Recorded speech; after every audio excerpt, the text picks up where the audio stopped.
BLU S1. First impressions. Androidtv review. The BLU S1 has gone official today in stores, but I've been fortunate to have had the last 2 weeks with the device. Since I intend to cover the device in depth in an official review at a later time, my goal here is to give you some idea of what to expect when you get the BLU S1 at your fingertips. With that said, let me provide some insight on things that you'll appreciate about the BLU S1. First, after you open the box, you'll notice a free clear protective case for your BLU S1. This may not mean much to some, but I appreciate not having to order a case for the phone when one is already supplied.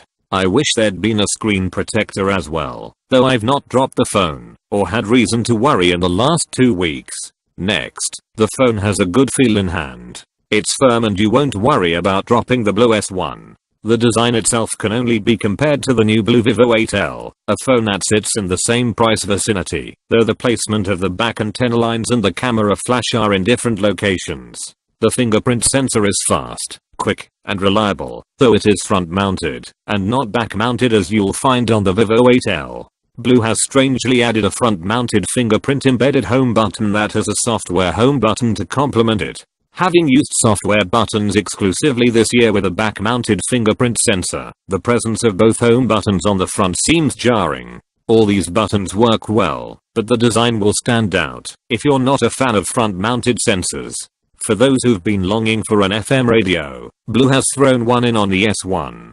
The headphone jack remains, but is positioned at the top of the device instead of the bottom as it is on the Vivo 8L. I have noticed some warming at the back of the BLU S1 near the camera when playing games. Anybody a fan of the old school NBA Jam, but battery life is more than sufficient, giving you good results. I've been able to get anywhere from 20 to 36 hours depending on usage with the S1's 2800 mAh battery, and lighter users should be able to get even more. As for charging, expect to charge the S1 for 2.5-3 hours by way of the micro USB charging cable. There's only one small speaker at the bottom right of the S1 by which sound is sufficient, but not the deep bass that some desire. I wouldn't expect it on a budget-friendly handset. A micro USB port and cable juice up the phone when the S1 battery dies, but I wish BLU had thrown in a USB Type-C charging port and cable, perhaps next time.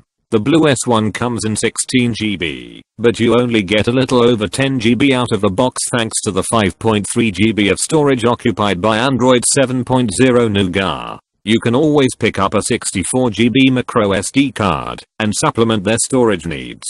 No micro SD card included. BLU has done its best to keep the S1 as a vanilla Android handset. The drop-down notification and settings menu, as well as the Google software, with only a few software additions, make this handset one that will appeal to many budget-conscious shoppers. Last but not least, the BLU S1 is the first smartphone from BLU to have not only GSM, but also CDMA compatibility with Sprint /S network.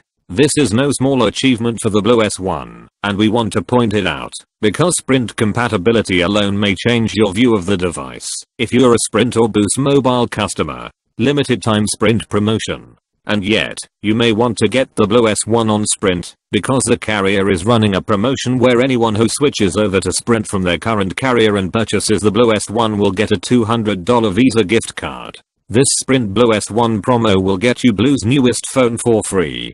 And yes, for inquiring minds, Wi-Fi calling is included in the S1. Those not interested in Sprint or its promo can take advantage of Amazon's limited time deal today by picking up the S1 for just $129.99.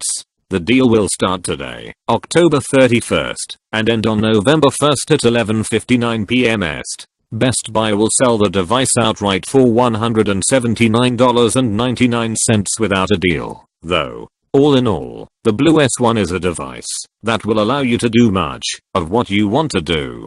If you're looking for a budget-conscious device with additional software features, quick fingerprint sensor, some software buttons, and strong network compatibility, the BLU S1 may very well be your next phone. Thank you for watching. If you enjoy this video Androidtv review, please share, like, comment and subscribe. Have a nice day.